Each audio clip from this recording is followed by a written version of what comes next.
Thank you very much, Asma. Thank you for asking me to kick off this this meeting. Well, I am Alessandro Fiorini, the work package leader of the work package 2 of the meetMED project.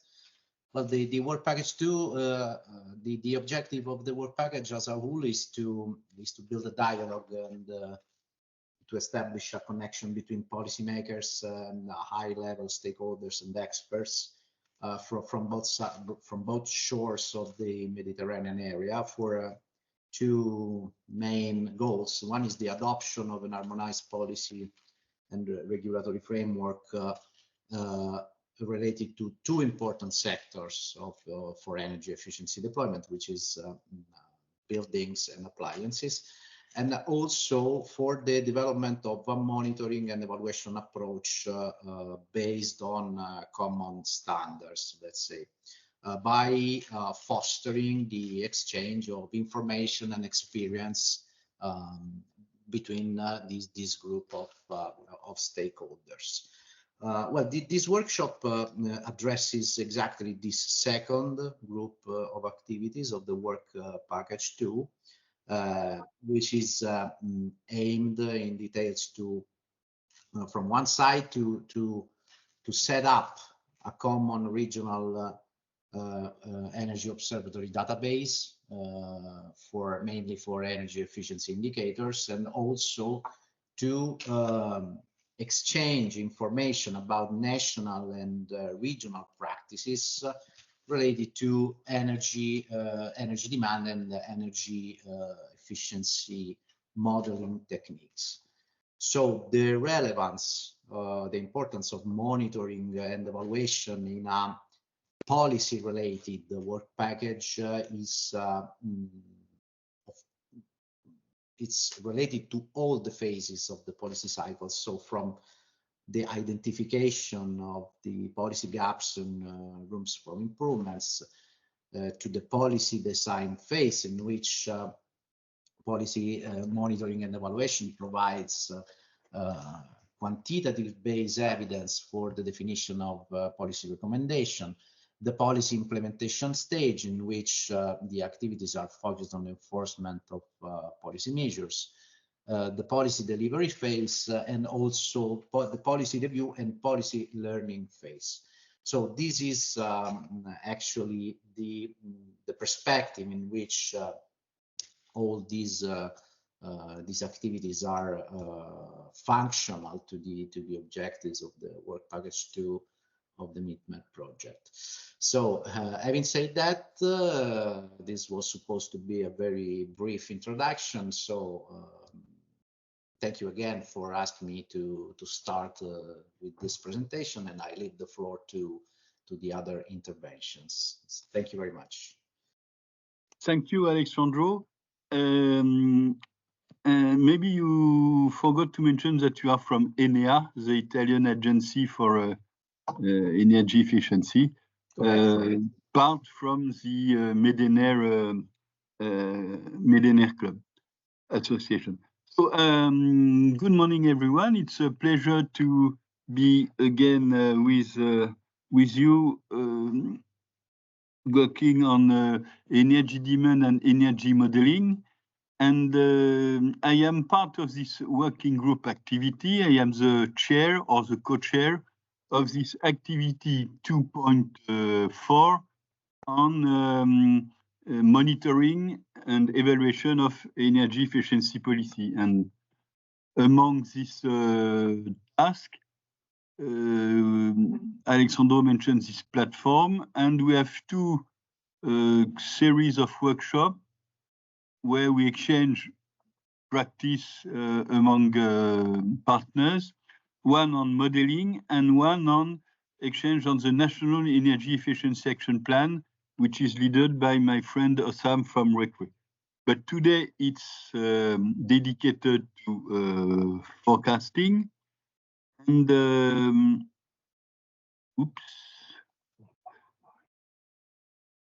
you should see my presentation, I hope.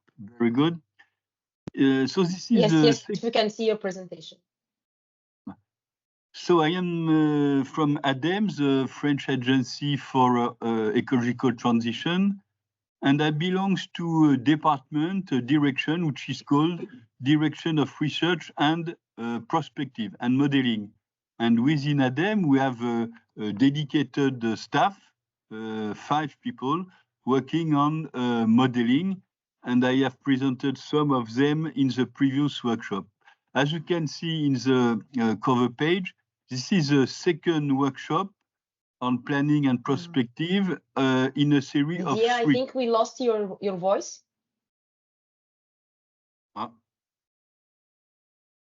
Just a minute. Tu m'entends? Okay, so I don't know.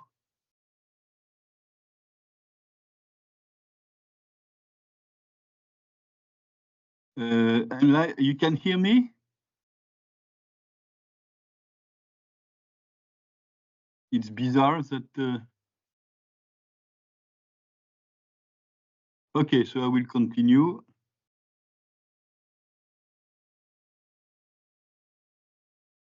Okay, so this is I will make a small introduction.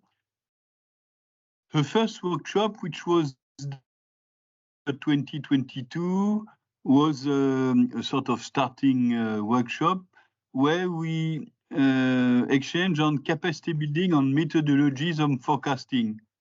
So it was in summary, which type of models are you using in the agency, energy efficiency agency, or within the ministry, or in general, in which type of exercise are you participating as energy efficiency on energy efficiency modeling? And there were some conclusions that I will show you later on. Now, this is the second step. After the model, the idea was to discuss what type of energy efficiency scenario we are using, how you construct them, how you use for policy design. And the last workshop will be more on the result, what kind of result we get from this modeling exercise. The question we would like to discuss today are the following. First, how to build an energy efficiency scenario. What type of hypothesis are you using? How you manage the design of the scenario through a collaborative process? How many experts are working on that? Is it only the ministry, or how the agency is involving in the construction of the energy scenario? Secondly, how energy efficiency is reflected in existing scenario in the region.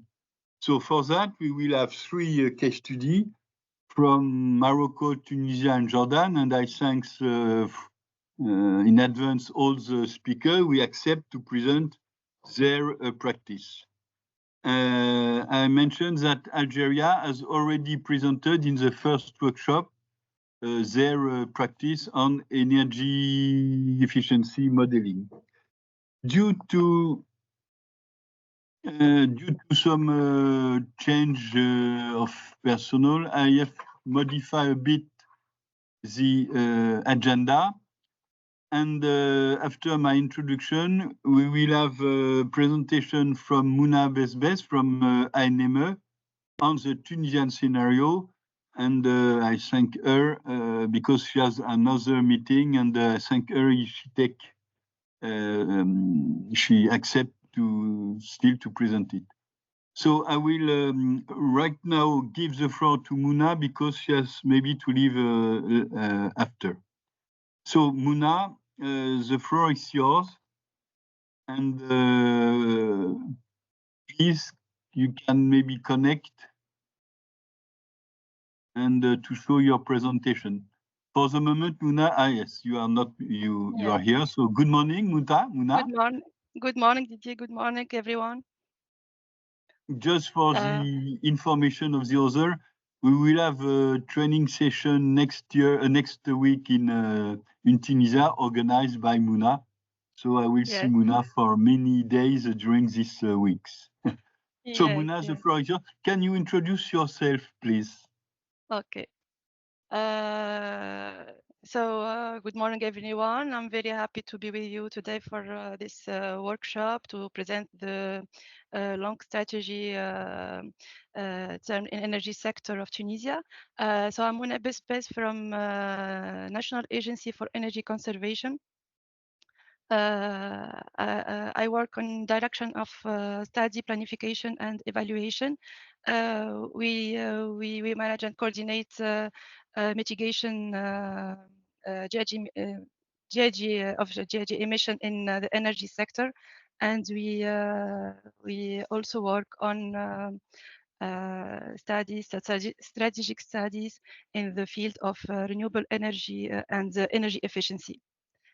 That's okay. So I will share my presentation.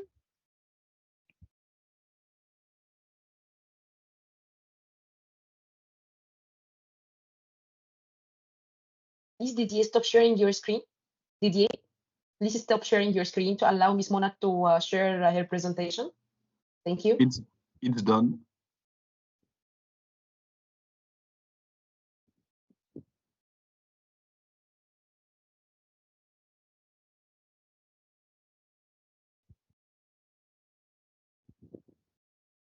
It's okay. Can you see it? Thank you, Muna. Yes, thank you. Okay, this is perfect. Okay. First of all, I would like to start my presentation by the framework of elaboration of the low carbon strategy in energy sector. So this strategy is a part of a whole strategy, which is National Low Carbon and Climate Change Resilient Strategy by 2050, which led by the Ministry of Environment in Tunisia, and which includes a National Low Carbon Strategy that we call in SMBC in French, and the National Climate Change Resilience Strategy for 2050. So Tunisia submitted this strategy to NFCCC in 2022. On the other hand, in 2023, the Ministry of Energy worked on the strategy of the energy sector by 2035, and we have updated scenarios and we have new objectives in the energy sector. That's why we started on working. So we worked on the updating of the long-term strategy in the energy sector by 2050.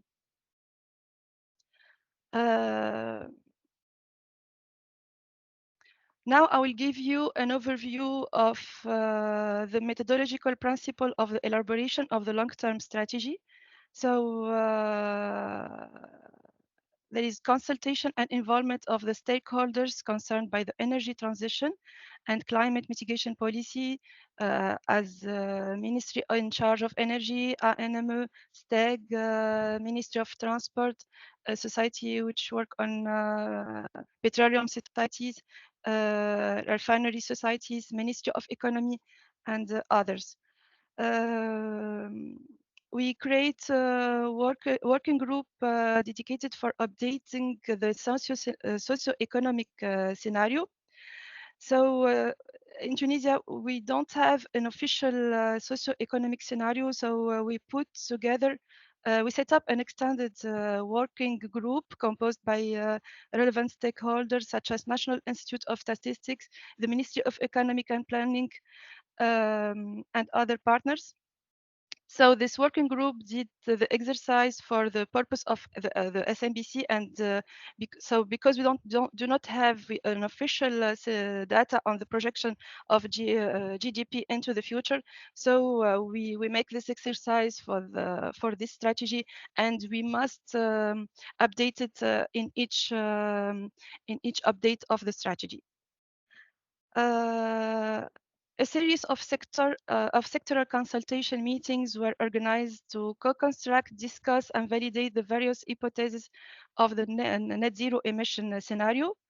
For these purposes, 4 sectoral groups have been created. So we have building sector group, industry sectoral group, a transport sector group, and electricity sector group.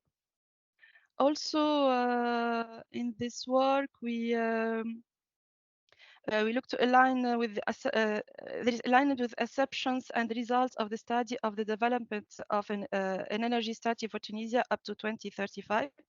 So if we have the same projections as the strategy, the strategy of energy and the long-term strategy in the energy sector. Also covering all the components of the energy system, production, transformation, and consumption to trace the trajectory of GHG emissions up to 2050. Also, the link between the updated NDC for the medium term 2030 and the long-term low carbon strategy. And the link historical series with projections, final energy, primary energy, GHG emissions. So not just no adjustments to be made to the perimeter.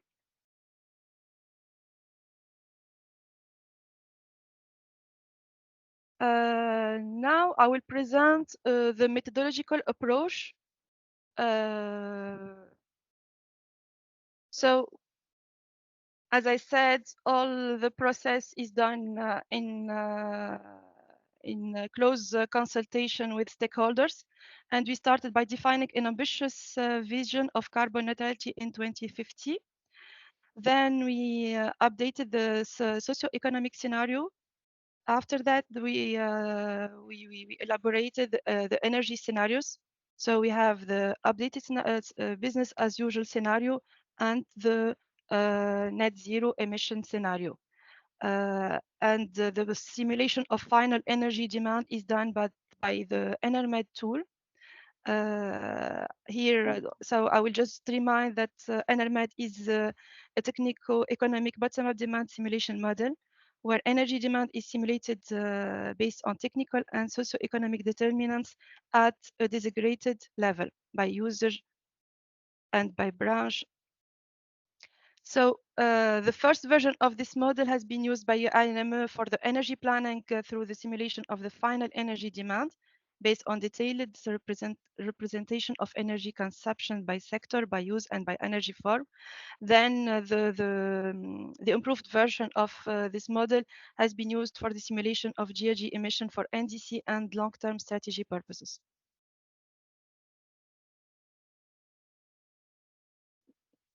So after that, we have the final energy demand, and then we have the electricity system. We also we have the projection of primary energy demand and the construction of prospective energy balances. And finally, we have the projections of the GHG emissions. All this work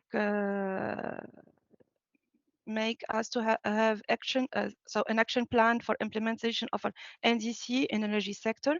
The investment plan also by 2050, and the list of priority projects. So, so as I said, the first step is to establish a vision, a long-term vision. By the first SMBC in the energy sector, we set out an initial trajectory for the development of emission from energy based on long-term energy vision. So targeting reducing carbon intensity by a factor of 5 by 2050. This done in the first national low carbon strategy in the energy sectors that we worked on 2021. So this is the first version. After that, and in line with the Paris Agreement, the SMBC is intended to be regularly updated in order to accelerate the energy transition. So we undertaken an update to the first SMBC in the energy sector, and with a new vision that enable us to align with the carbon neutrality by 2050. So the vision of long-term strategy in the energy sector is to further increase climate ambitions in the energy sector with the aim of decarbonizing the Tunisian economy to achieve carbon neutrality by 2050.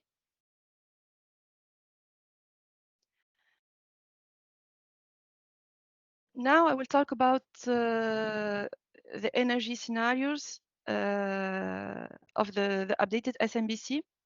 So we have two main scenarios that are constructed and analyzed. So a trend scenario, business as usual, and a scenario of carbon neutrality by 2050, and which called zero net emission scenario, or short ZEN. So the update business scenario, it's from the previous SMBC exercise in the energy sector. So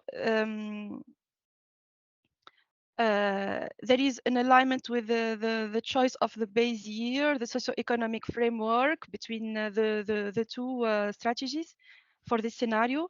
And we have changes in the energy and climate context at national and international level.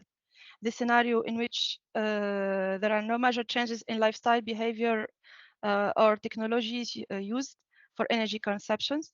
It is based on continuation of current energy efficiency and renewable energy policy trends. Regarding the net scenario emission or ZEN scenario, it's an ambitious energy scenario that is part of a vision of deep voluntary transformation of the energy sector. So it leads a drastic reduction of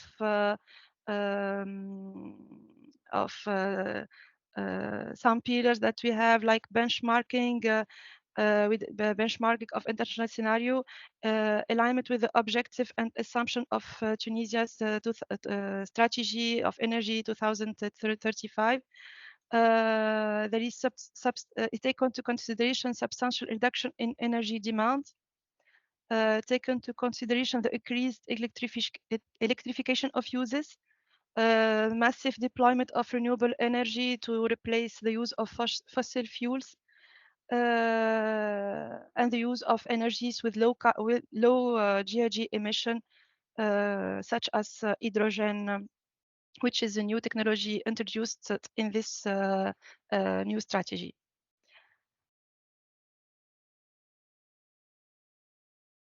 So this vision is translated into a quantitative long-term mitigation target while ensuring that is feasible at the sectoral level. So the ZEN scenario envisaged a division by factor 3 by 2050 of the current level of GHG emission. So GHG emission from the energy sector would amount to approximately 27.5 million ton CO2 equivalent in 2035 and 9.9 million ton CO2 equivalent in 2050, according to the ZEN scenario. So the ZEN scenario will enable an additional reduction of 11.1 million tons CO2 equivalent in 2050 compared with the SMBC scenario, the first SMBC scenario, which has that objective is reducing by factor 5 the intensity energy.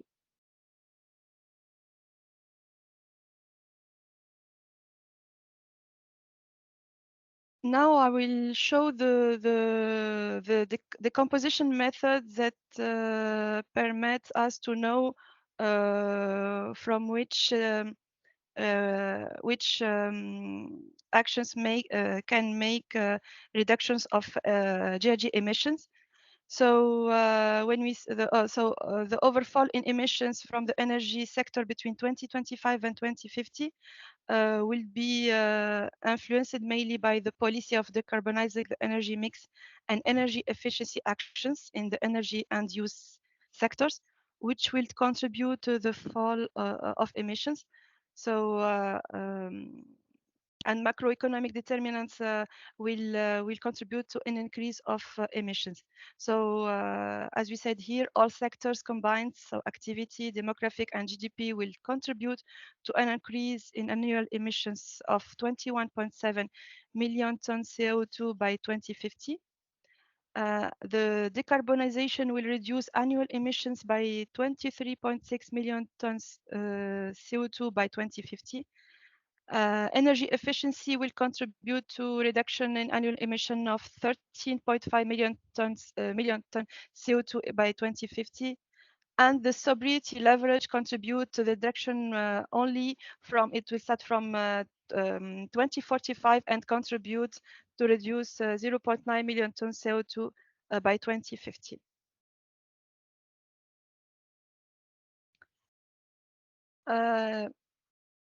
So compared with the current mitigation policy, the updated 2050 vision for the energy sector is based mainly on the following levers of the decarbonization in the energy sectors. So we have a big reduction in energy demand through strengthening the energy efficiency policy by using the best non-energy consuming technologies in all sectors of final consumption, industry, transport, residential, tertiary, and agriculture, and the eventual use of innovative low carbon technologies to reduce energy demand. Also changing behavior in the various sectors of final energy consumption, and that we call energy sobriety. So the primary energy intensity will be divided by 3 between 2020 and 2050. The next lever is the electrification, so enhancing electrification of final energy consumptions. We have the objective of 54% of electricity in the final energy consumption by 2050. Also, another lever is to decarbonizing the energy mix of final demand. A massive deployment of renewable energies to replace the use of fossil fuels with a share of 19% of renewable energy in the mix of electricity production. And the use of renewable liquids and gases fuels of non-biologic origin, and which represent 17% in the final consumption.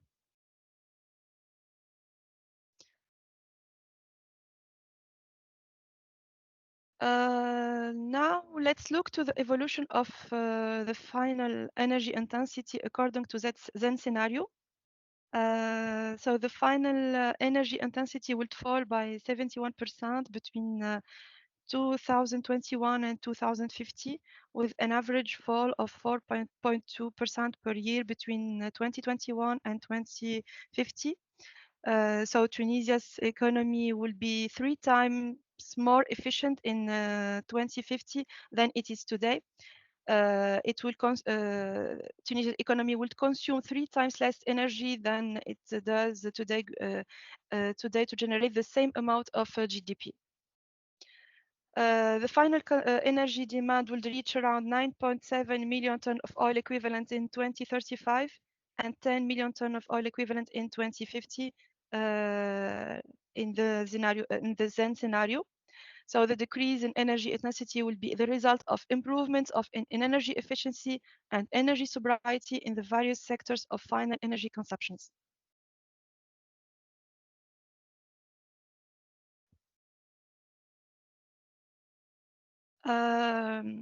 So how is the energy mix of final consumption will change? So here we see that we have a varied mix. So it's dominated by electricity, as we say, the blue parts. In the first series, we have a lot of yellow and orange parts, which correspond to high use of diesel and gas, and which will be reduced step by step until 2050. A share of hydrogen will start to appear in 2035, and it will increase to be a mature technology and emerging technology in 2050. Electricity already has a large share in 2020, but it will take it will be more important in 2050 by a big share. So we have the share of electricity in in 2035, 31%, and in 2050 by 54%.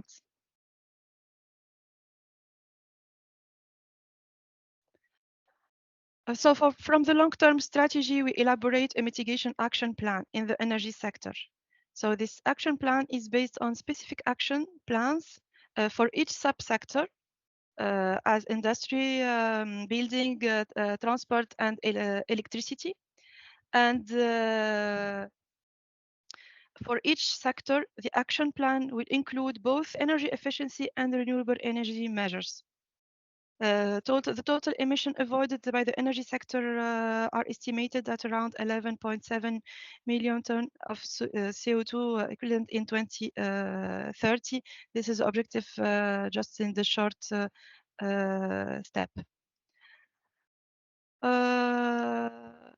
And thank you for your attention. I wish it was clear. Thank you, Muna. It was not only clear, but absolutely excellent. It corresponds exactly about what we want to see for opening the discussion. So thank you for your very effective presentation. Before I open the floor to the audience to your presentation, just one or two remarks which I take for the debate at the end. First, your energy efficiency. This is a good example or a classic example of the way now we are designing energy efficiency scenario. It's under the topic of decarbonization of economy or net zero scenario. And this is a trend. And for example, at ADEME, our last energy efficiency scenario are scenarios which are encompassed in the general scenarization on decarbonization of economy. Second issue you mentioned, the collaborative process. And you mentioned that you have working group with different stakeholders. So this is also very important to take it. Third, the link between your different strategy and the fact that you try to align between the 2035 horizon and 2050 horizon. And this is a very good strategy and good practice. The fact that it's a factor 5 effort.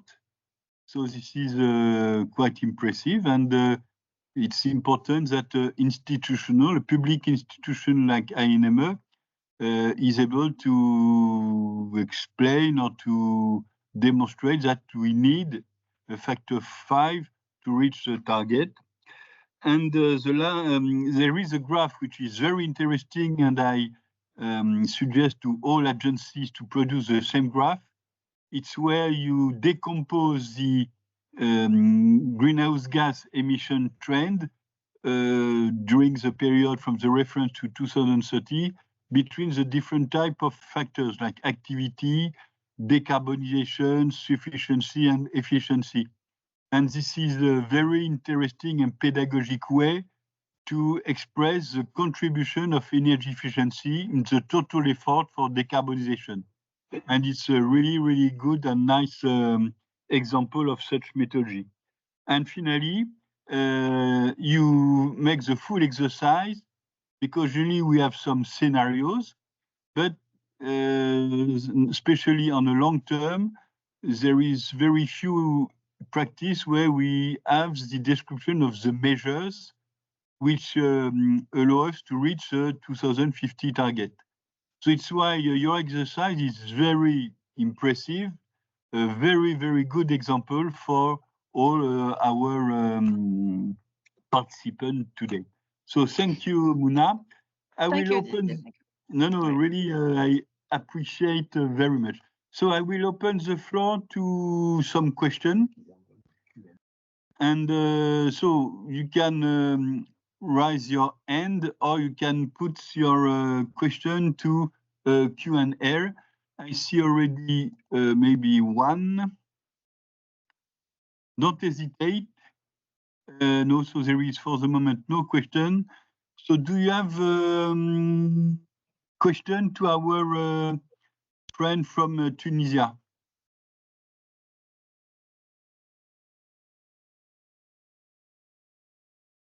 someone from our participants are sharing the chat bar.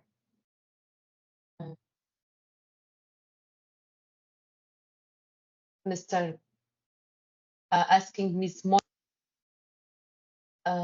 is there any plan to apply this strategy in the industrial sector to reduce the greenhouse effect? Yes, yes. As I said in the presented mitigation action plan, so in the industry sector, so we have both renewable energy measures and energy efficiency measures. So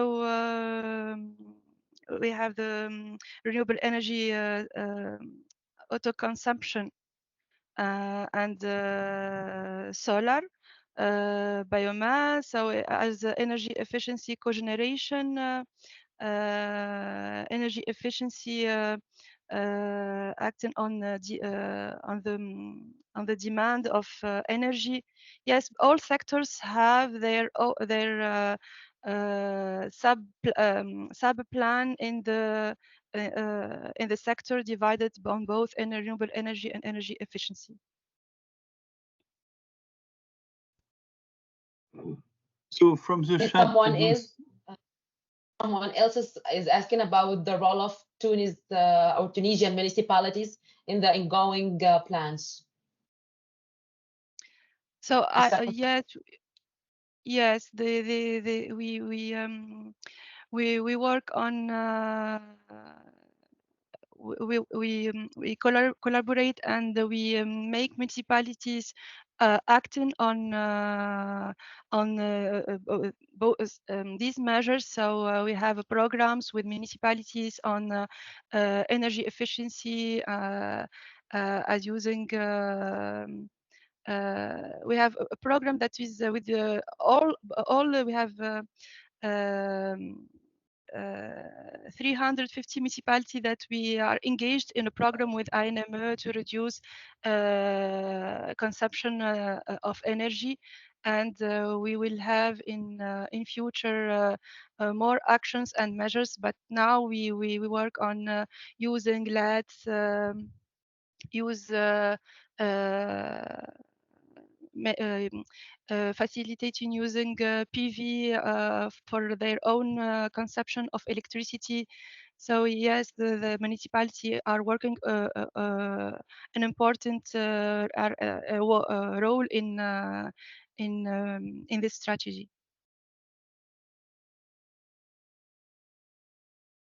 Thank you, Una. I see something very interesting and very innovative in your scenario design. It's the fact that you introduce sobriety or sufficiency. And I remember in the meetMED week in Amamed, one of your directors present your new strategy, which is called Sufficiency and Energy Efficiency Action Plan. And this topic is very new.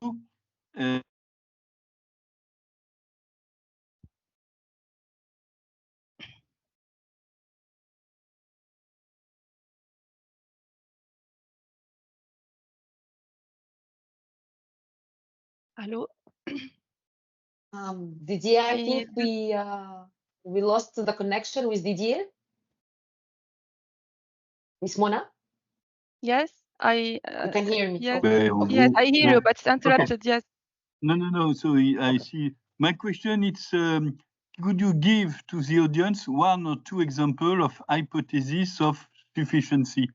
If I understood sufficiency for you, it's mainly behavior change. And the sufficiency is very low. The contribution of sufficiency is very, very low. But could you give us one or two examples of hypotheses you take on sufficiency? For changing behavior, sobriety. Yeah. Yes, because you have a sufficiency contribution. How you design or what kind of measure is behind that or hypothesis?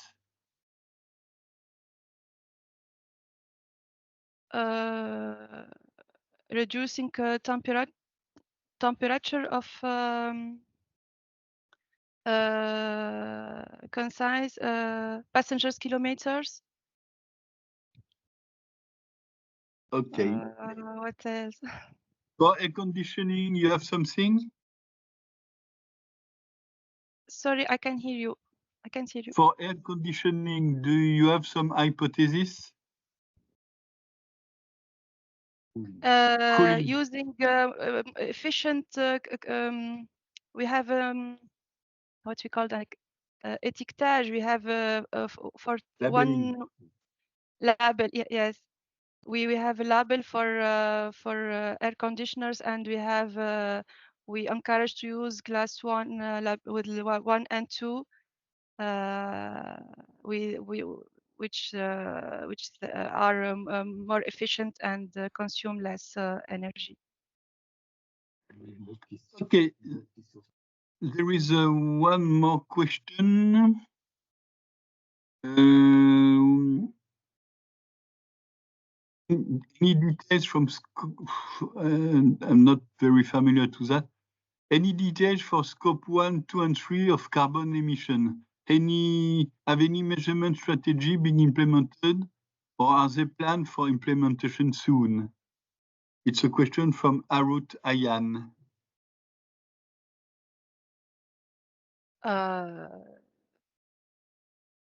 I think scope 1, 2, and 3 are carbon emissions are taken into consideration in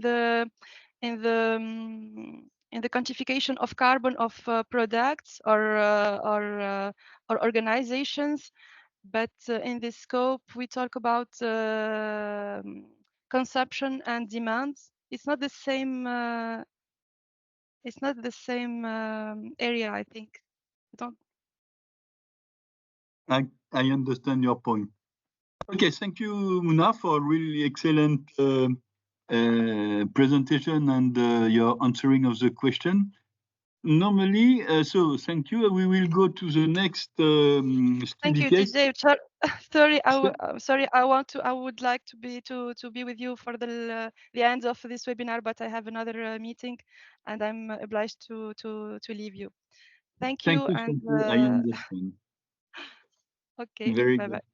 Okay, bye. so in the agenda, it should be a case study of Morocco, but it was not clear to me if there is a speaker from AME or from the Ministry of Morocco which is able to deliver the presentation now. Is there somebody from AME or from the Ministry of Morocco?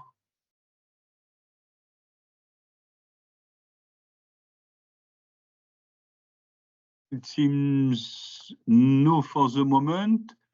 So I suggest that we shift to Jordan.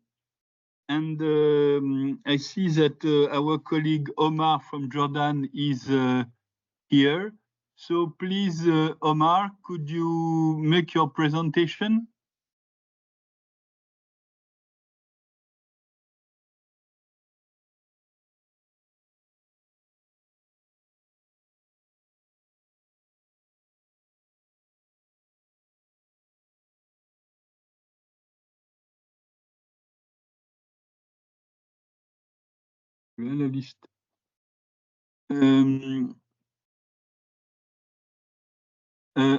Omar from Jordan, are you here? And if yes, could you make your presentation?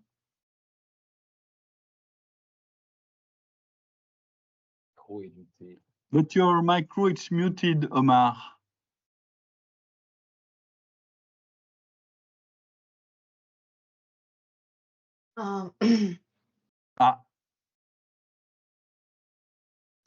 Mr. Omar? Ustaz Omar?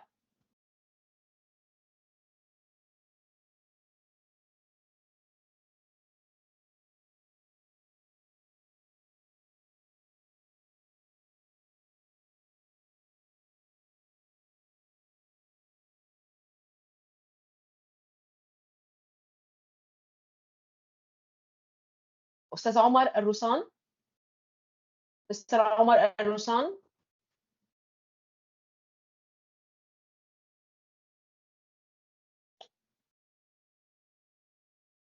Didier, can you proceed with the with other partitions till Mr. Omar can hear us? I don't know why he couldn't. Are you sure that is registered as a speaker? I'm not sure indeed, because I think this is not Mr. Omar. Yes, yes, he's writing in the chat bar that he's facing a technical issue. Morning.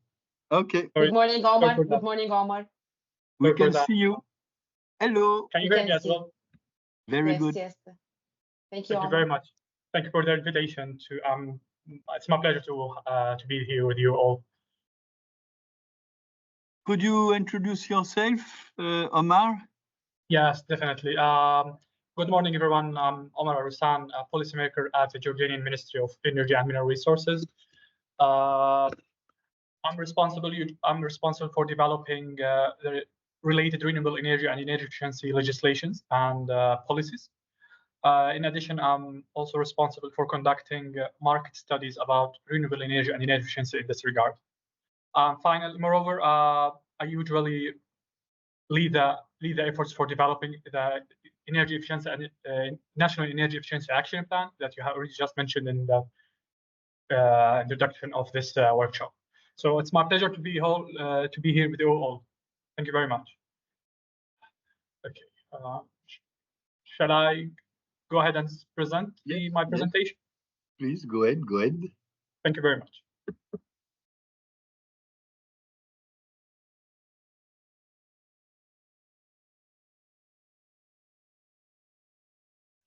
No. Maybe Yes, you can see my screen. Yes. Yeah. Okay. Thank you very much. So, as I said, I'm honored to join you all in this energy demand and energy efficiency modeling practices webinar, presenting an overview of Jordan energy efficiency modeling practices on behalf of the Ministry of Energy and Mineral Resources. Before that, I would like to introduce briefly in a couple of slides a technical description of energy models, if I may. So I would start with that. So energy models help to plan the future development of energy system and contribute to the informed energy decision making, mainly about the most appropriate energy policy and targets to have. Energy model present usually energy system as a mathematical equations, which consider future development assumption and past and historical trends, which help in forecasting energy sector future development, mainly in supply and demand.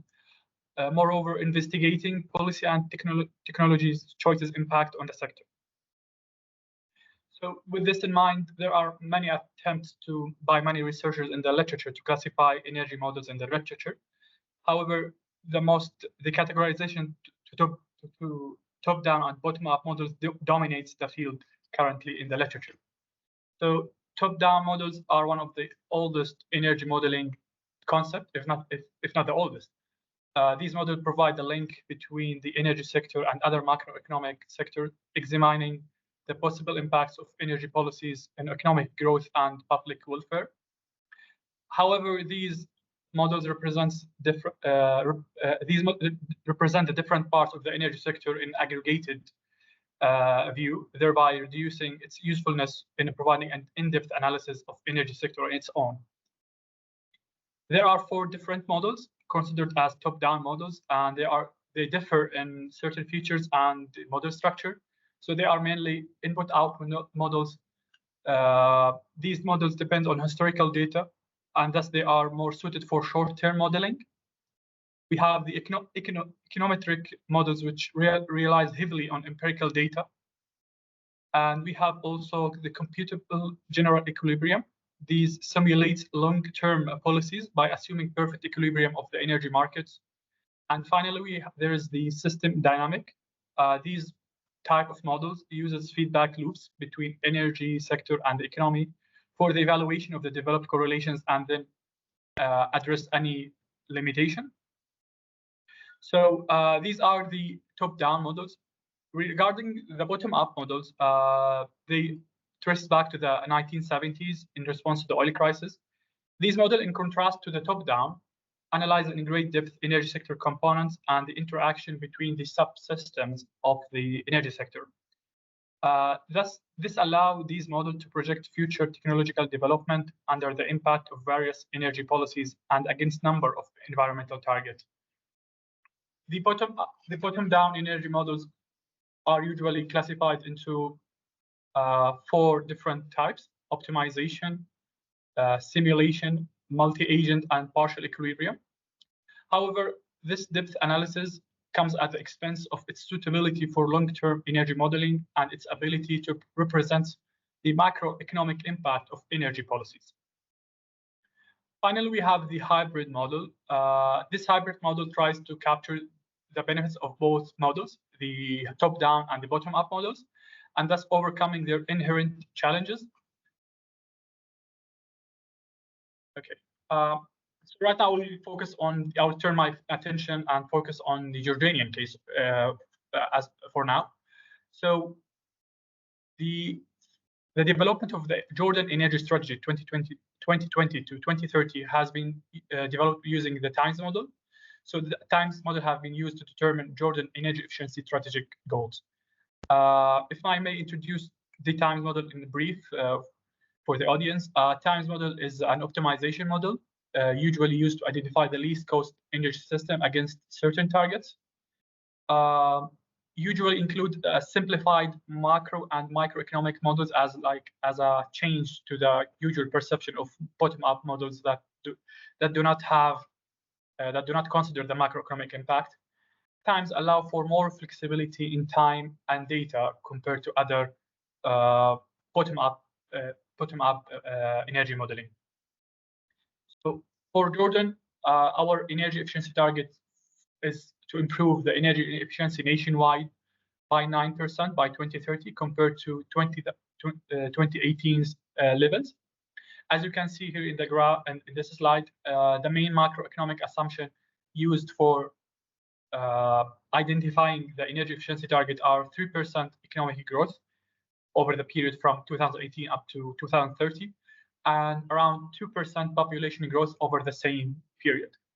So with this in mind, and using the TIMES model, we could have the most least cost energy efficiency target was around 9% between the business as usual model and the selected scenario or the adopted scenario of the energy strategy of Jordan. I would like to delve more into that. So in this slide we can see a comparison between the business as usual scenario and the rational use scenario adopted in the energy strategy, segregated by the different sectors. We can see that the residential sector holds the highest energy efficiency improvement potential in Jordan, followed by the water and irrigation agriculture sector. And this is mainly related to the, as we will see later on, this is mainly related to the increased adoption of building codes in Jordan. In Jordan, we face a challenge regarding the adoption of building codes. And so in the strategy, we aim to increase the adoption and the compliance with the energy efficiency building codes, so that we will see the most saving in the residential sector. I would like to highlight the point that this strategy has been developed back in 2018 and 19. And I think at that time, I wasn't at the ministry, but at that time, they have not considered the huge expansion we see right now in electric vehicles in the transportation sector. By electrifying the transport sector, we are seeing more energy efficient use in the transportation sector. So that's why it's not right now reflected in this slide, because it's the old strategy. And by the end of this year, Jordan would develop its new strategy for the period from 2025 to 2035. And I believe in this strategy, we would see more reduction in the energy use in the transportation sector. So I will finish my slide with just addressing the main energy efficiency challenges that faces Jordan in achieving its energy efficiency targets. As I have just mentioned before, we have we suffer from low enforcement of some legislations. For example, the insulation code, there is a low degree of compliance with the insulation codes in Jordan. Also, we have on another, let's say we face an issue with the mandatory energy of conducting mandatory energy efficiency audits. So energy efficiency audits in Jordan is compulsory and for certain type of consumers. But again, we face an issue in monitoring that compliance and making sure that everyone is compliant with that articles. Also, the market readiness of the energy efficiency is not that as at a great level. We still lack the new type of energy efficiency companies, let's say the ESCOs model and the energy performance contracting. It's still not available yet, but the Ministry of Energy and Mineral Resources is seeking to develop that market, and we have just finished finalizing the draft for licensing these people who work as energy efficiency auditors and ESCO models. And finally, one of the main issues also that faces Jordan in achieving its energy efficiency target is the limited financial resources of the country. That's why our incentive sometimes can be, our incentive to promote energy efficiency development in Jordan is limited due to the limited financial resources of the country. So with this challenges, I would finish my slides. I would be happy to answer any question you have in mind about Jordan and its energy efficiency modeling practices. Thank you, Omar. I remember that you are from the ministry and not from the Energy Efficiency Agency.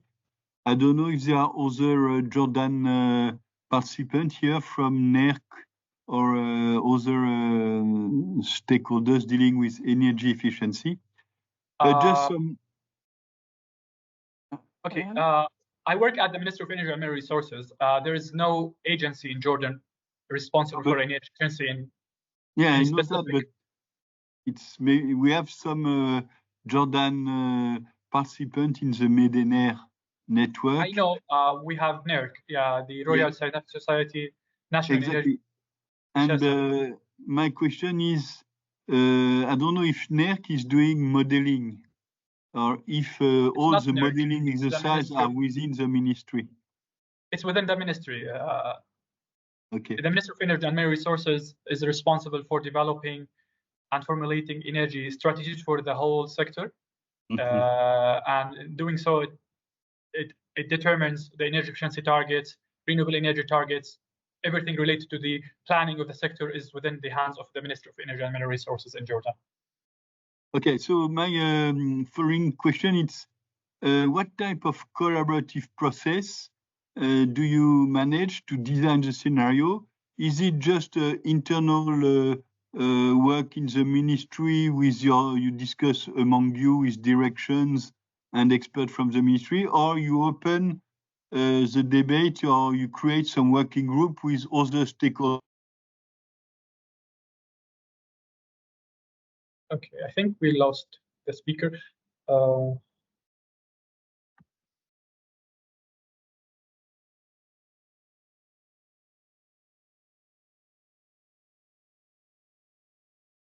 Omar?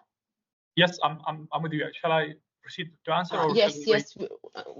You can answer till he comes back, or maybe we can wait for 30 seconds. Okay, he will be joining us. Okay, no worries. But mark the question, please. Thank you.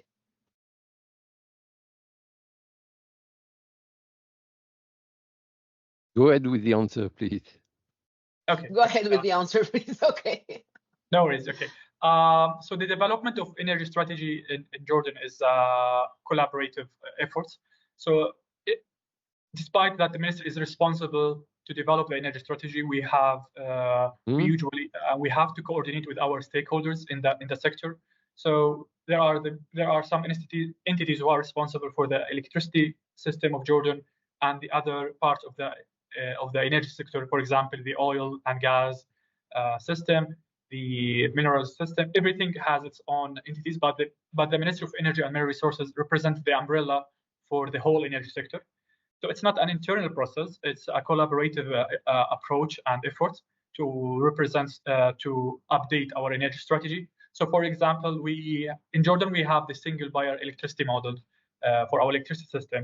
And we have the National Electric Power Company, who is responsible for planning the electricity system. So for example, in planning the future development of the electricity sector, we have to coordinate and make sure that we and the electric power company are on the same page regarding the future development of the electricity sector. For sure, the ministry as responsible to achieve its vision of securing the energy supply has its own targets, but at the end of the day, we have to consider and consult with the National Power Electric Company, because they are responsible for the electricity system in general and operating the system. So it's a collaborative effort, and it's once we finish developing the draft of the energy strategy, we should take a decision by the cabinet or the prime ministry to approve the strategy, and by that time they have to consult with other ministries. So it's a collaborative effort to produce and to develop the energy strategy in Jordan. Okay, 2 remarks. The previous presentation by Tunisia, the energy efficiency was encompassed in a more general scenariization on decarbonization of the economy. Yeah. It seems that in your case, it's a pure energy efficiency scenario. And the third remark, it's for the moment, your scenario, it's until 2030. You mentioned 2035. Do you plan to have a more longer term scenario until 2050, as it's requested by UNFCCC? Okay, I see. So I would just like to clarify one point. So what I have presented is part of the energy strategy. So it's this part was the energy efficiency part that I have presented is already a part of the whole energy strategy for Jordan. It also the energy strategy of Jordan addresses another part of the electricity system. For example, the expansion of renewable energy, the development of new types of renewable fuels, and the use of natural gas. So it's part of the energy strategy. We don't have a strategy specific for energy efficiency. It's all under the umbrella of the whole energy strategy. Coming back to your question about the development of a longer plan. So we are in the process of developing a plan to decarbonize our economy by 2050 as mandatory to the UNFCCC. It's still not finished yet, it's still finalized yet. And we think we can. I don't have a specific timeline for publishing it, but still we are working on it to develop the net zero plan for Jordan. Okay, thank you. Before opening the floor, just a remark which is important for us. You really pay attention to the policies which are behind the scenario, or we can say you have a policy implementation plan, and then you make the scenario. And I think this is a very good strategy. And the idea is that when we make a scenario, it's to improve the policy implementation.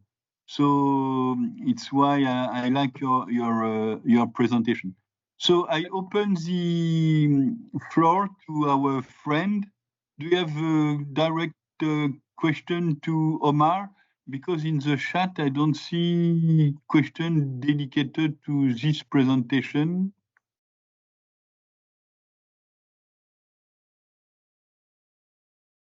I have maybe a question to our friend from NERC, Mouyeddine. What is the contribution of NERC in this type of exercise? As a sort of, you are not an energy efficiency agency, but you have the energy efficiency expertise.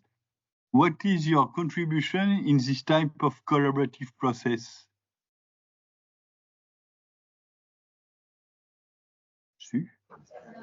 Dr. Mouyeddine, your mic is allowed. You can join us. Can you repeat your question, Didier?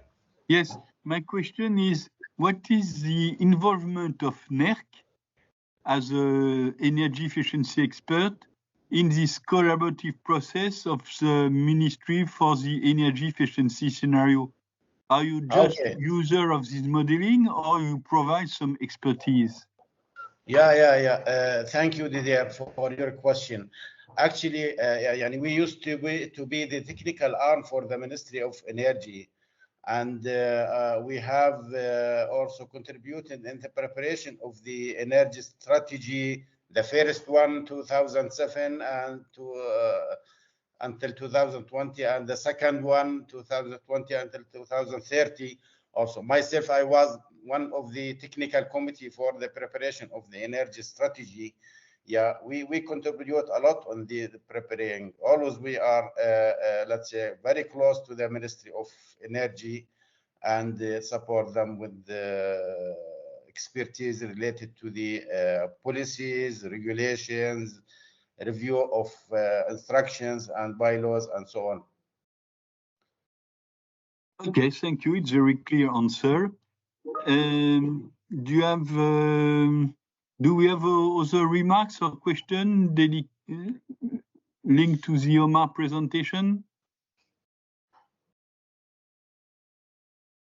No, so thank you, Omar. It was very interesting, and it's very important that we know Jordan is, yes. Sorry, Didier, just a second. I believe we have an intervention from Florent. I will just allow the microphone. Just a second. Yes. Okay, so thank you, Omar. Now we go to Morocco. Unfortunately, it seems that let's say, the person we contacted for presenting the experience from Morocco seems not be there. So Florent Gauthier from Enerdata, which has participated with Enerdata to the scenarization of the energy demand and efficiency in Morocco, instead of AME, will present some output of this exercise. I repeat, this is not an official presentation from the Ministry of Morocco or AME, but it's an external view about the experience in Morocco. So, Florent, thank you first for participating and to provide some input. So, please. Yes, thank you, Didier. Thank you, everyone. I don't have the access to share my screen. I'm not allowed. Just a second. Yes, just a second. I will give you. Okay, and for the camera too, if of course participants want to see me or not. Okay, I will mark you as a presenter. I shared with you the link already. That's perfect. Now you can do everything. I know some of the participants thanks to the project already, so it's good. It's a kind of improvisation for me because I was not expecting that I will do that. So fortunately, my colleague of Enerdata has passed it to the last thing. Jointly with the SEAI, the institute in charge of the LEAP model. Some of you know this model.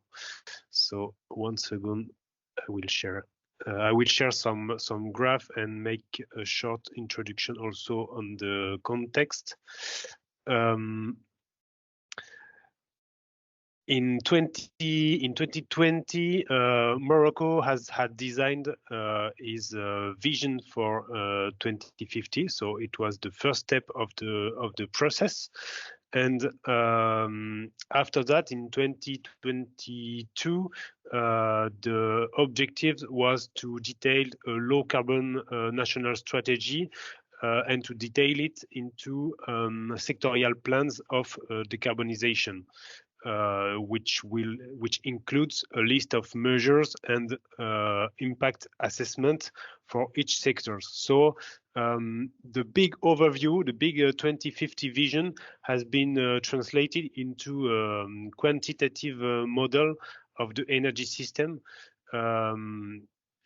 in order to make some focus group or working group with all the stakeholders, so the government, the governmental agencies, industrial or industrial federations, the utility, and so on.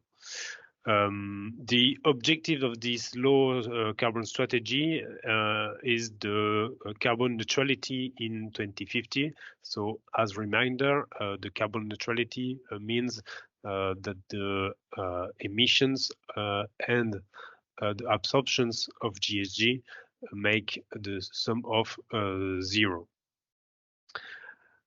So yeah, and just for your information, because we asked speakers to tell which models had been used. So in this case, it was not Enerdata model. In Tunisia, it was meetMED, and in this case, it's also a good model, the LEAP model for the energy demand, and NEMO, Next Energy Modeling System for Optimization.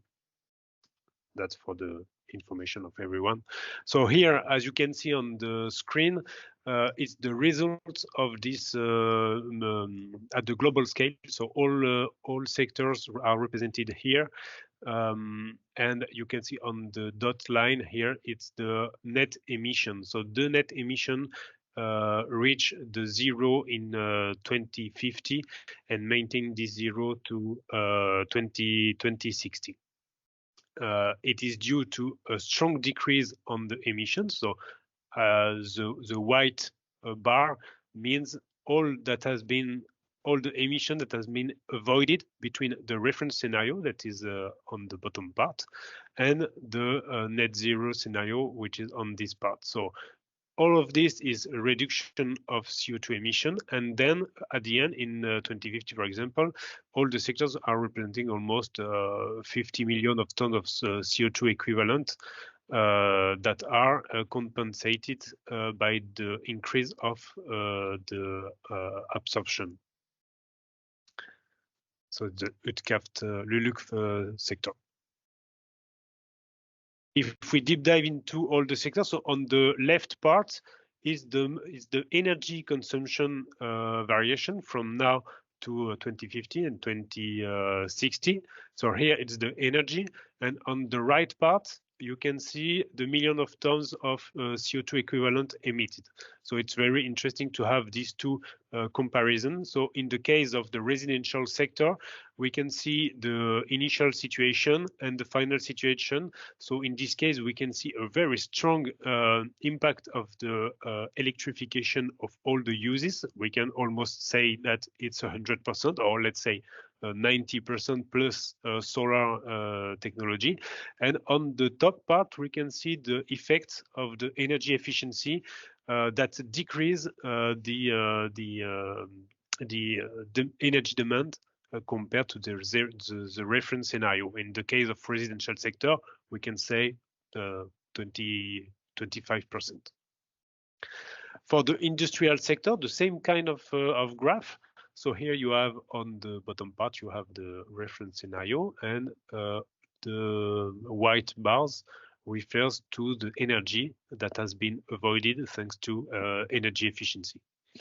And in this case, we can see also an increase of the electrification and the start of hydrogen that is becoming stronger until 2050. And on the right part, you have the related emissions. So in the first graph, it's the emissions related to the combustion, so burning the energy or consuming the energy as we imagine. And the second part is for the process, so non-energetic emissions that are almost more difficult to decrease, as we can see. And finally, the transport sector, same kind of graph. On the left part is in energy, and on the right part, it's in CO2 equivalent emissions. What we can say for the energy part is a strong decrease also between the reference scenario and the net zero scenario. At the end of the graph, we are almost at 50% of the energy demand reduced by energy efficiency. And we can see also strong structural changes compared to today. Today, it's dominated by the fossil fuels, mainly gasoline. And then we see from 2030 the start of electric vehicles that are becoming almost 50% of the consumption at the end of the scenario. And we can also see biojet and this part, which is the hydrogen that will be used in some of the uses, mainly for trucks or heavy vehicles. And to finalize this improvisation, you can see here, just for information, the production of energy. So here it's the capacity, the number of gigawatt that will be installed in the future, with a big amount of wind turbine, solar energy, and this is the part of storage that will be needed to store the intermittent energy that are the renewables. And in this case, on the right part, so multiplying the gigawatt by the load factor, we have the terawatt hour, so the energy produced by the energy system in Morocco. So the trajectory with the most important thing, which is the end of coal power from coal around 2040, and after that a share of solar and wind energies mainly. Yeah, so that's all. I'm not sure I will be able to answer the questions, but if someone of Morocco has connected so far, don't hesitate to comment. Okay, so except if there are some colleagues from Morocco, I have it's a question, but it's more a debate. For the debate, you may know that the Chinese government provide a scenario until 2060, because normally with the Paris Agreement, it's until 2050. And the Chinese present now their scenario until 2060, because more or less they cannot reach the target in 2050. I see in your case for Morocco that you present result until 2060. Do you know why they go up to 2060 and not to 2050? It's interesting to see that, but yes, I wonder why they do it. Yes, I don't have the answer. As I can see, the absorption of GHG is also it's not increasing, so there is almost no change between 2050 and 2060. Yeah. So I have no reason to explain that. Yeah, and this is what I see. They reach the target in 2050, so why they go to 2060? Okay, so thank you, Florent, for your kind effort. I suggest now we shift to the next presentation. The idea is to have to take advantage of the long experience of Bruno Lapillon on modeling, and especially on energy efficiency modeling, to make a sort of synthesis about what type of not scenario, but what type of scenario, energy efficient scenario has been performed in general. So it's not really, it's more a methodological presentation rather than a presentation of result. So Bruno, I let you the floor.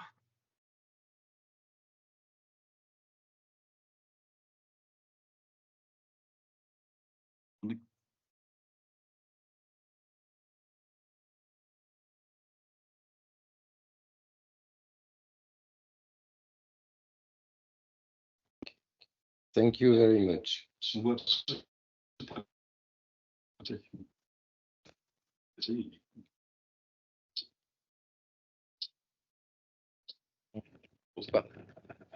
Thank you, Didier.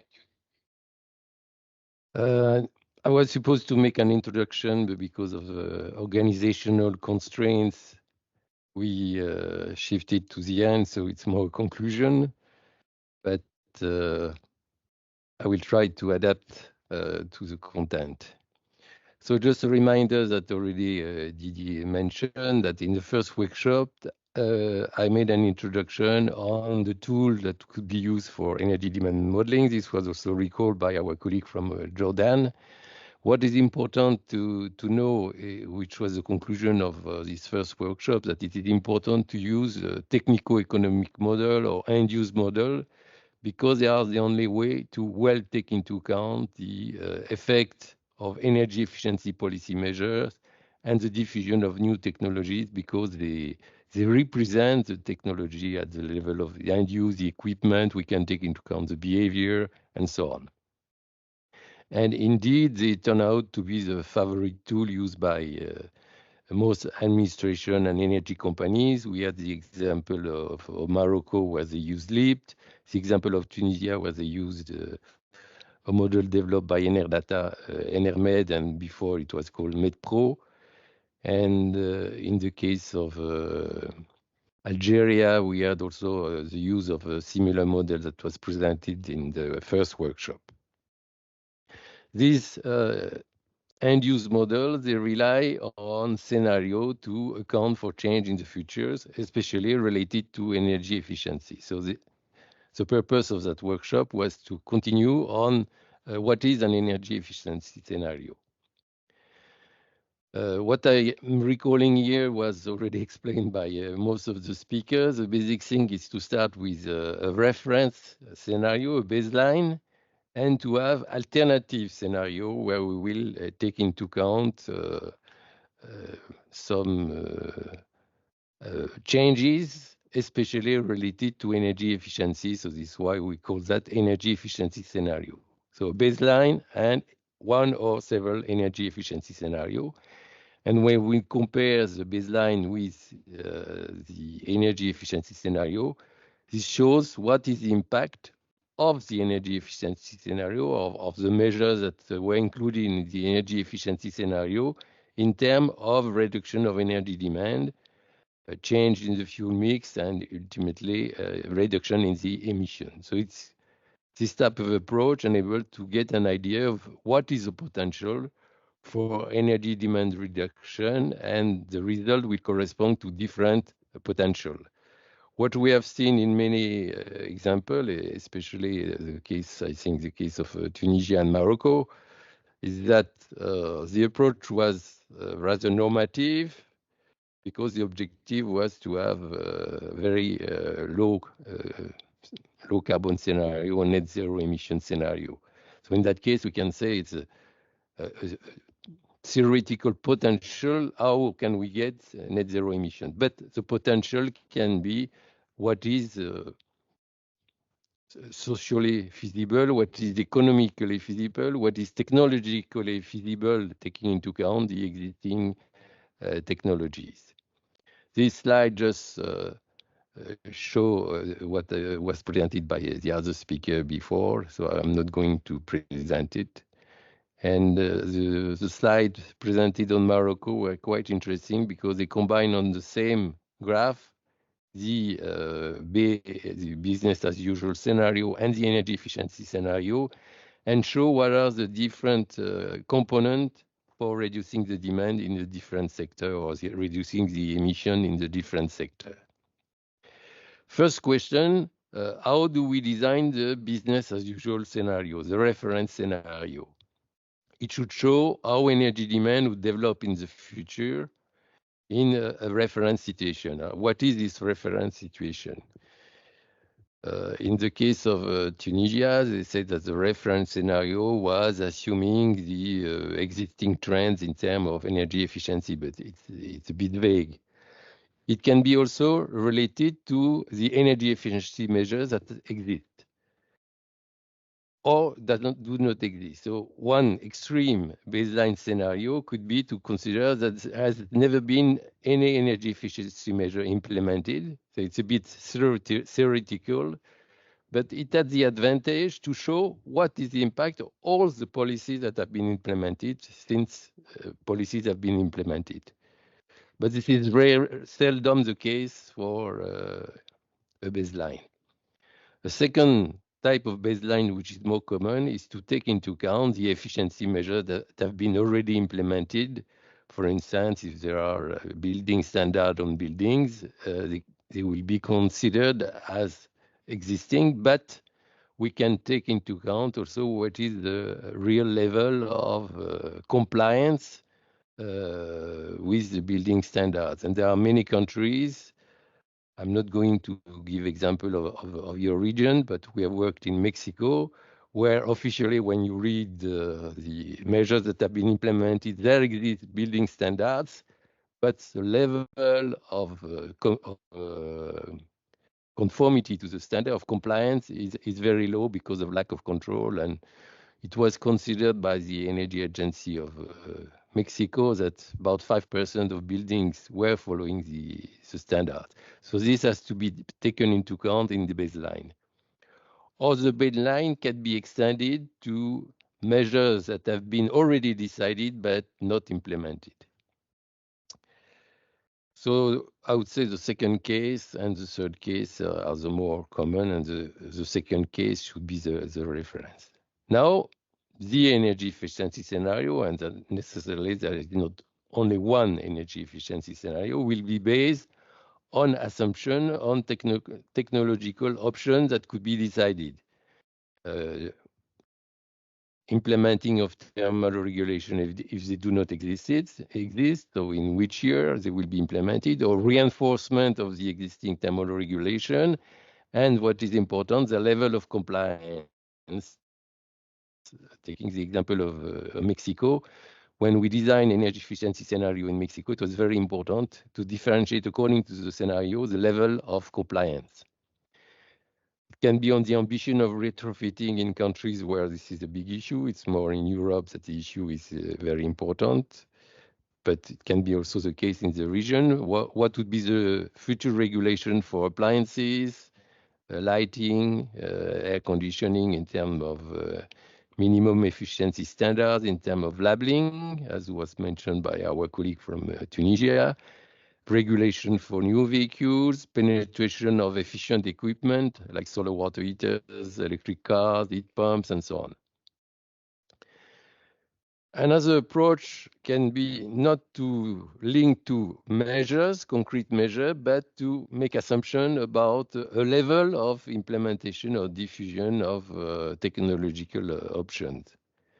So in some cases, it may not be related to policy measures, but just assuming the implementation of result observed in other countries. It is a more simple approach, more faster to implement, but it may need afterwards an analysis to link it to concrete policy measures that could be implemented in the country. As I said, generally, we consider several energy efficiency scenarios that will reflect various levels of ambition on energy efficiency. The alternative energy efficiency scenario are a typical approach in NDC, but they go beyond just energy efficiency. They will take into account renewables and other issues. And it's a typical approach of national demand planning studies, as was illustrated in the case of Jordan.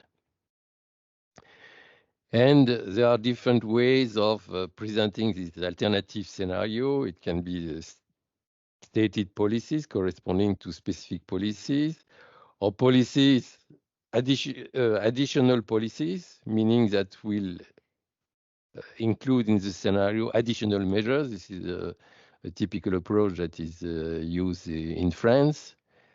Or announced pledge is more a normative approach, try to link the scenario to objective targets that exist. Most often it is linked to decrease in greenhouse gas emission. I will give some example just to show what many organizations are doing, but we had a better example from from countries of the region that were presented before. Anyway, the IEA is preparing every year this World Energy Outlook with focus on different countries, and they have this approach in terms of alternative scenarios. Enerdata is also preparing regularly scenario at world level. The official scenario in France and other countries make this type of distinction, as I mentioned. So I will show just quickly some example, and we can refer to the report that have been published. And each time the report make some innovation in the way to present the results. That's quite interesting, the way the IEA is presenting the result of their 3 scenarios: stated policies, equal steps, the announced pledge scenario, and the net zero scenario. We have the example of NR future scenario also, that from Enerdata, NR-based, NR-blue, NR-based by definition is the baseline. And you can decline as was done in for the different studies that were presented, declining the result in terms of impact on the consumption, primary consumption, final consumption, in terms of fuel mix, because it's important to understand the decarbonization, and finally the result in terms of greenhouse gas or CO2 scenario. We have also the example of the scenario of the French energy climate strategy, which have mainly 2 scenarios, one with the existing measure to see how demand will change with existing measures. So in that case, it's not a normative approach. We really try to take into account what can be the impact through refined modeling, what could be the impact of the existing measures. And the analysis can be reinforced by ex-post analysis of the impact of the measures. And then another scenario with additional measures, and this can be a quite empirical approach that to think of additional measure, run a model, see what is the impact on demand, and add other measures if necessary to reach what can be the target at national level or make it in line with EU objectives. Third example, and I think Didier can say later on a few words about it, it's the scenario of the ADEME, the French Agency for Ecological Transition, who made 5 scenarios quite contrasted in terms of approach to see how to reach zero, to have carbon neutral emission, to have carbon neutral scenario for France.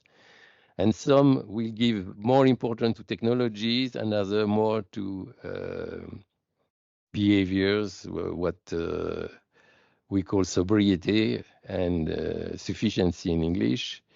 And I think Didier has prepared some slide if we have time to present that.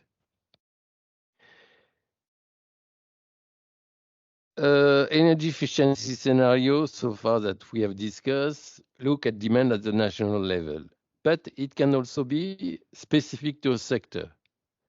And sometimes this is linked to specific models that look in detail in the building sector and the transport sector. So we'll have a refined analysis of measures that can be implemented in the different sectors. But it can be also an approach linked to specific end use. And I would like to show the example because it can be of interest for your country in case you don't know these studies. I discovered them recently, and I think it is quite typical of the type of approach that can be implemented to look at the potential of energy efficiency for appliance and lighting. So it is done by an initiative that is called EE4 of U4A, which is the United for Energy, which aim at evaluating the potential for energies for appliances and lighting, and they present the result by countries and by regions. The approach is the same for all countries. They have 3 scenarios, so it looks to at what I mentioned before, a business as usual scenario.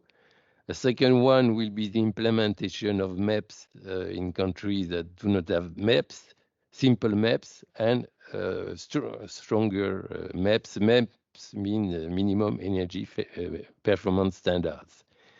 And what is interesting is that the results are available by country and by type of appliance. So you may make use of this study for future analysis for your countries or for the region.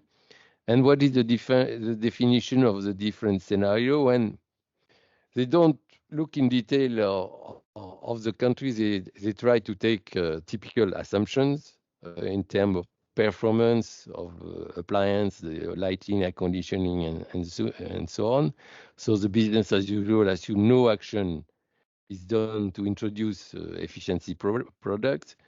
The minimum ambition corresponds to basic MEPs of the United Nations program, UNEP, and that are defined in their modeling work. And high ambition assume more stringent, more severe MEPs that assume are implemented at highest level. So the basic information is to have a modeling of the number of new appliances that are sold and make assumption on the energy performance on the new appliance and new lighting system. And the level of improvement of the performance is basically the same for all countries based on typical MEPs and typical MEP for minimum or high ambition MEP for the other. You have an example here of the type of result that it is possible to get by country. Here, this is the result for the North African region and show by appliance. So this gives you an idea of the level of detail that they are using to model the savings. So these savings have been calculating by comparing the business as usual production with the high ambition scenario. And this is another example of production that was made also for North Africa. This is the impact on the total electricity use, taking into account the assumption made on the appliance and lighting. I will stop with this conclusion, but it's very interesting to see that this project has, and I will leave the floor to Didier. Thank you, Bruno. I have, before opening the floor to the audience, one remark. I think, so there are, for me, I think there are less and less pure energy efficiency scenario. Generally, now it's encompassed, it's a more general topic like decarbonization of the economy. And it could be on energy diversity, security, etc. So my impression is there are less and less pure energy efficiency scenario. A counterexample was the case of Jordan. So this is my first question. Do you share my point of view? Second issue, there are more and more normative scenario rather than policy-oriented scenario. And I fully agree with you. When you present I think your third type of scenario, you say that it should be policy-induced scenario, I may say. And for me, as an energy efficiency agency, I think this is really what we would like to see. Energy efficiency scenario which explain or which are, let's say, fed by energy efficiency policy. And I think it could be a conclusion of this or recommendation of this workshop that the energy efficiency scenario should be not particularly normative, but could be more energy policy induced. The third idea is when it's a normative scenario, let's say linked to decarbonization, it's very interesting and important to see the contribution of energy efficiency, as it was mentioned by or shown by Morocco. And the last point, do you have experience where there are countries which have several energy efficiency scenarios? This is a case of what we did in ADEME, where we have 5 scenarios, and the 5 scenarios encompass energy efficiency, but at different levels. But what I have seen, especially in the region, when you have one scenario, you have only one energy efficiency scenario. And do you encourage this type of, to have several energy efficiency scenarios, or it's already too much work?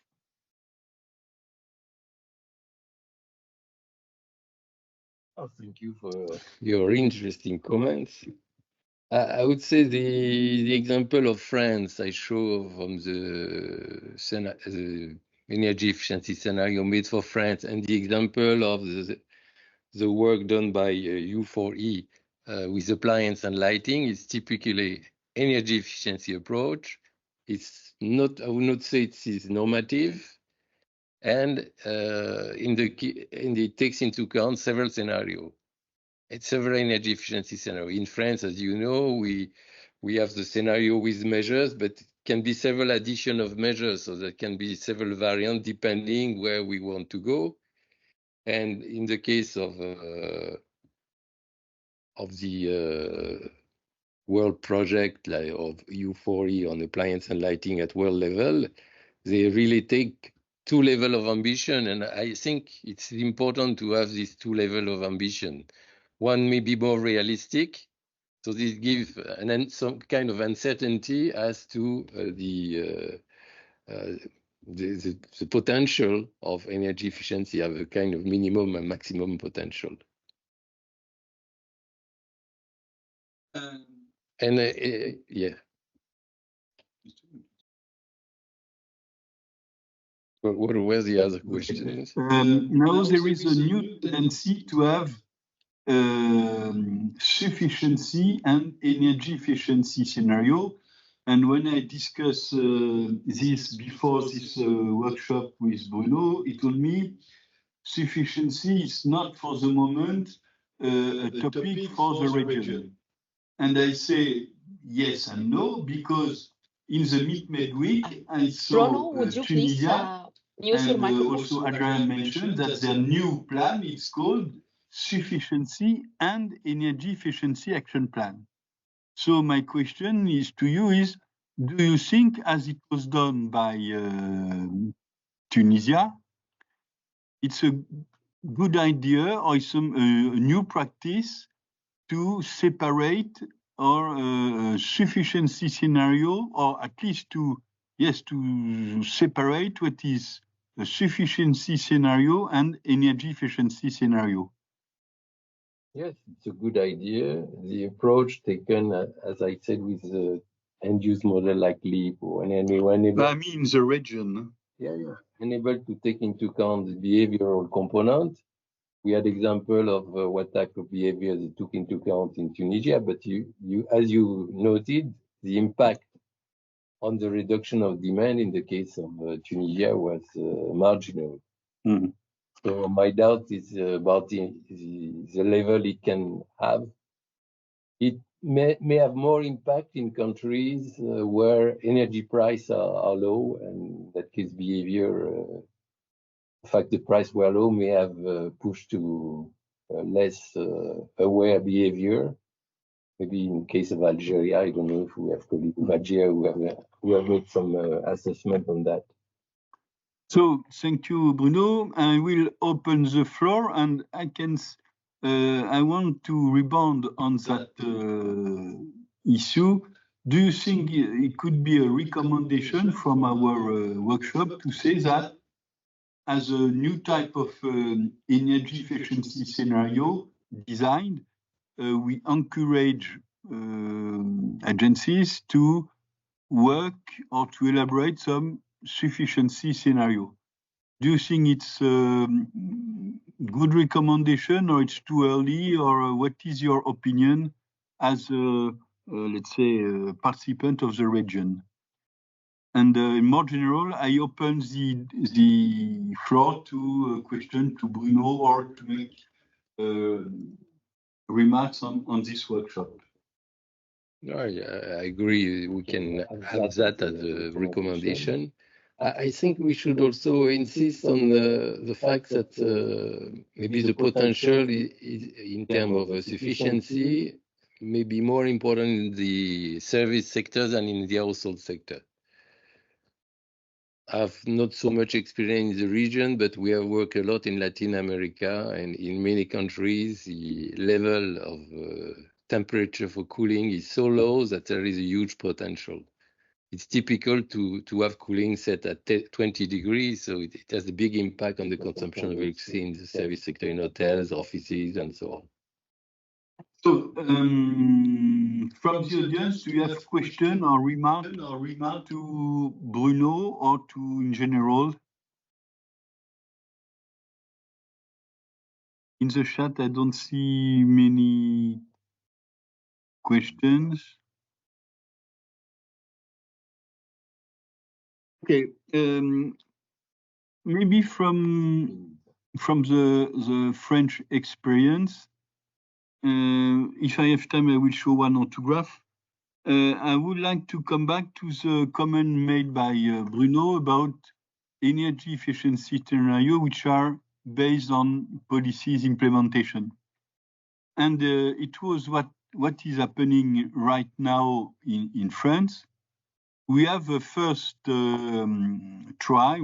run about our long-term strategy, and the energy efficiency scenario reached the target proposed by the Commission.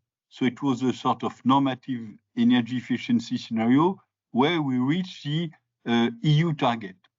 Then the Commission increased recently the EU efficiency target because the National Energy Efficiency Action Plan was not able to reach the new target. And it's exactly what's happened now. The ministry, it's running again the energy efficiency scenario in order to reach the new target. And how to do that is to try to find new policies.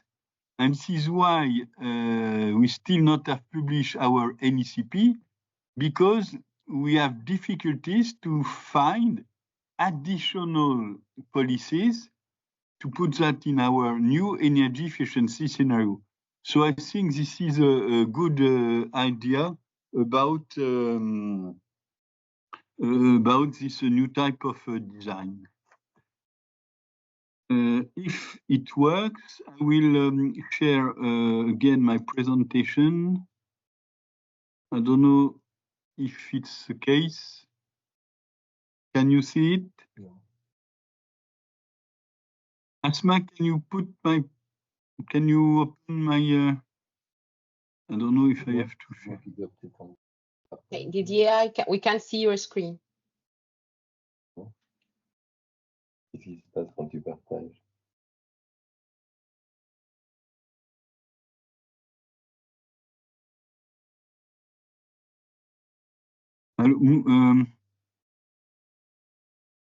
Yes, Didier. What is the issue? I don't know if you see my presentation. No, I can't see your screen. Écoutez, sur Teams.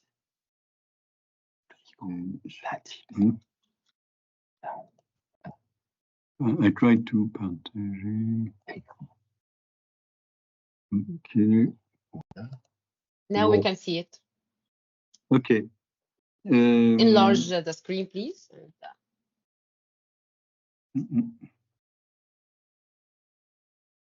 Yes. Okay. But I cannot see it. Si, moi j'y suis. Okay. So I will try to illustrate concretely what's mean the difference between a sufficiency and energy efficiency scenario as a sort of conclusion. So as it was mentioned, we have 5 scenarios. Let's say I will present 4. The first one was what we call a sufficiency scenario. Second one was scenario, we call it efficiency, where you put the maximum of efficiency. The third one was more on the maximum clean technology, including hydrogen, etc. And the last one was more business as usual scenario plus carbon sinks. And you can see that the level of efficiency is depending on the scenario. And it illustrates how we can make a difference in energy efficiency level of implementation according to the scenario. And I try to explain you for the building sector what we call a sufficiency scenario, because for the moment your understanding is behavior. For me, sufficiency go far beyond just change our behavior, meaning the set point of air conditioning or so on. And for example, in our sufficiency scenario, we propose to limit the need for new buildings. So in the sufficiency scenario, we will not have any more vacant building, etc. And we limit the space per person. So we fix a certain square meter per person. And in that case, at the end of the story, we will reduce the number of buildings. And if I compare the energy efficiency scenario and the sufficiency scenario, we have less building, less cars, etc. compared to in 2050, we have less car and less dwelling in the sufficiency scenario in France, rather compared to the baseline mean 2020. So you see, it's a quite important issue. And you have here some example of building less. And if we have less buildings, it means less. Tu peux écouter si on m'entend? Less cement industry, less glass. So we have derived sufficiency in industry. So this is, you can see here, depending on the scenario, we have less vacant home, we have less share of new dwelling in the sufficiency scenario because we need to construct less. So to illustrate, if I go to electrical appliance, it's not only technical improvement about the specific consumption, but for instance, we reduce the screen size or the life span of fridge, proportion of table dryer. So you see that in the energy efficiency scenario, we have smaller screen for TV. We will have fridge which are more, which have a duration life of 70 years compared to BIU 30. So you see, what we call sufficiency scenario go really far beyond what has been presented by Tunisia as a sufficiency scenario, which is only behavior. For air cooling, I take this example because it's important for you. You see that the equipment rate will be different compared to the BAU, so we reduce the number of air conditioning. Secondly, the set point is from 22 for the BAU to 26. So you see, it's more than just a change of behavior, it's to reduce the comfort. And the number used per year from 12 to 8. So you see, what I would like to show you, it's a sufficiency scenario go beyond to efficiency scenario. So I will stop here just to mention to you that this is a new type of scenario which appears in some agencies. So with that, I would like to close the meeting. First of all, thank you all the speakers, especially those from Tunisia and Jordan, which make an effort to make a comprehensive presentation. I thank Please stop sharing the screen. Thank you. Yes. And open your camera for saying goodbye for the participants. Yeah, I'm not beautiful, you know. Of course, you are beautiful. Okay, so thanks Florence to his improvisation. I hope next time we will have Morocco embark in our workshop. Thank you for Asme to have, as usual, very well organized the logistic and the management of this meeting. And I thank all the participants. Really, with more than the maximum was close to 60 participants, which is really quite impressive. It means this topic of modeling, it's frankly speaking, I don't expect so many participants, and it seems that this issue of modeling, it's really important for the agencies. And maybe it could be a general recommendation that agencies should really embark on modeling and they are able to provide expertise to the ministry. I recall to all the participants that this meeting has been recorded, so it will be available on the website, and obviously all the presentation will be put on the website. Except the presentation of Florent, because it's not an official presentation. So having saying that, we will write some minutes of this workshop, taking into account some of the discussion and the output of the presentation. For me, I have 3 recommendations. One, it's we have to not only to make normative efficiency scenario, but policy-induced scenario. Secondly, it will be interesting to have several energy efficiency scenario. Third, now pure energy efficiency scenario are still existing, but they are encompassed is a more general topic like decarbonization of economy. And so this is this type of recommendation that we will take advantage of that. And again, thank you for all the participants and speakers, including Enedata, which helped me to organize this workshop. So I hope you will join us for the 3rd workshop. Will be more focused on result. Comparing different result of scenario efficiency, and if we are enough ambitious in our scenario or too much ambitious compared to the trend we are facing right now. When I see a scenario where we have to divide by a factor 5, I am still, let's say,